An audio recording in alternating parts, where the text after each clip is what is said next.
Hey guys, I hope you're all doing well. Today the plan is to drive down to the White Cliffs of Dover. I really want to take some epic drone shots of that whole sort of area and all the cliffs. And as always, I'm taking you guys with me. Before we start this video, make sure you hit that subscribe button below if you haven't already. And also make sure you like this video. It helps in more ways than you can imagine. So it's currently about 9:40 something. So we've just got over an hour and a half to drive. So it's going to be a bit of a long drive, but hopefully the view should be worth it.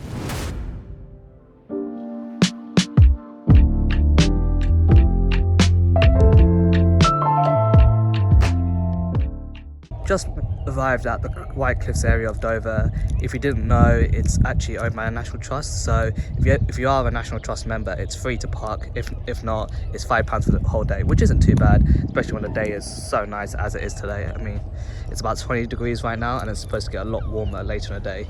I don't know if you can see properly, but in the Dover Castle, which, fun fact, is the largest castle within the UK.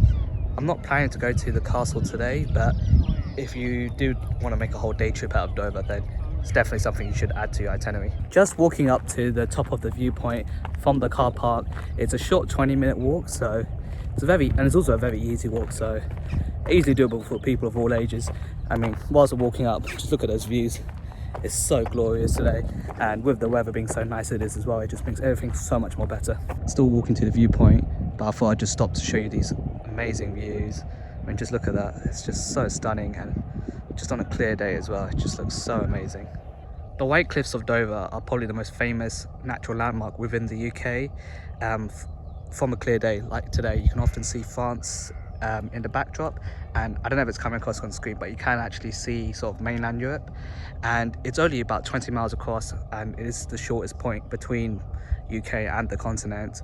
I know people haven't been traveling between England and France a lot in recent times, but if you have in the past, there's a strong chance you've probably come through Dover before and taken the ferry. And I've done that myself plenty of times, but this is the first time I've sort of actually explored Dover properly, and it's definitely surpassing my expectations. So just got to the viewpoint in Dover. As you can see, you got part of the White Cliffs behind me, and then you got the sea just behind. In front of me is the Port of Dover, which unfortunately means I can't actually take my drone out here. There's restrictions around drone flying around the Port of Dover, which is understandable, and I'm still on National Trust land where you can't fly drones off, so probably gonna have to walk a little bit further down in that direction along the cliffs before I can actually fly my drone. But whilst we're here, let me show you this magnificent view.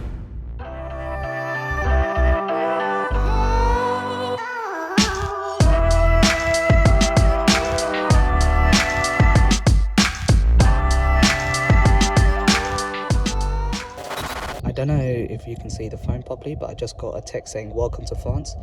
Third indication of how close Dover is to the French coast. I've just driven 10 minutes down from Dover past a place called St Margaret to quite a bit of cliff. There's literally no one around me, so hopefully I should be able to get some good drone shots.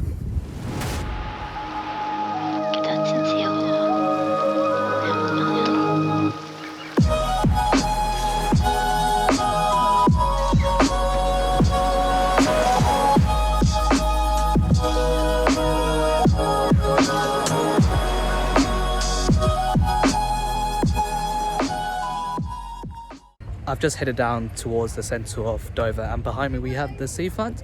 So I think the plan is I'm going to grab some lunch and just go for a nice stroll along the beach. As you can see, Dover Beach is a shingle beach.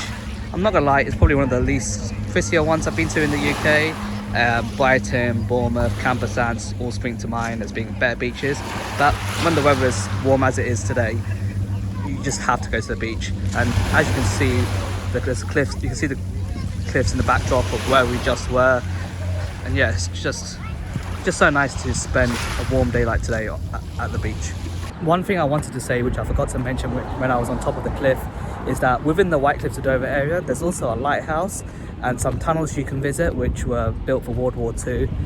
As you can imagine, it's all currently closed due to the pandemic, but hopefully if you visit this area after the pandemic is over, hopefully that's soon, then you'll be able to visit those places. So there's a bit of a better view from Dover Castle from here. As I said earlier, it is the largest castle within the UK, and you can probably imagine why.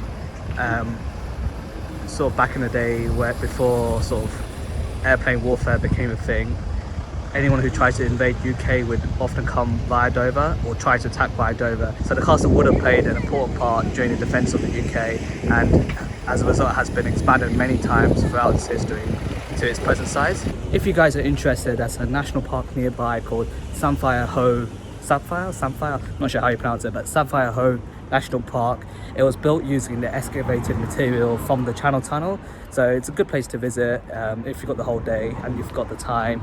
But yeah, other than that, I hope you guys enjoyed the drone shots I was able to take today of the cliffs, and if you liked it, make sure you like this video, subscribe as well, and yeah, as always, I'll see you guys in the next one.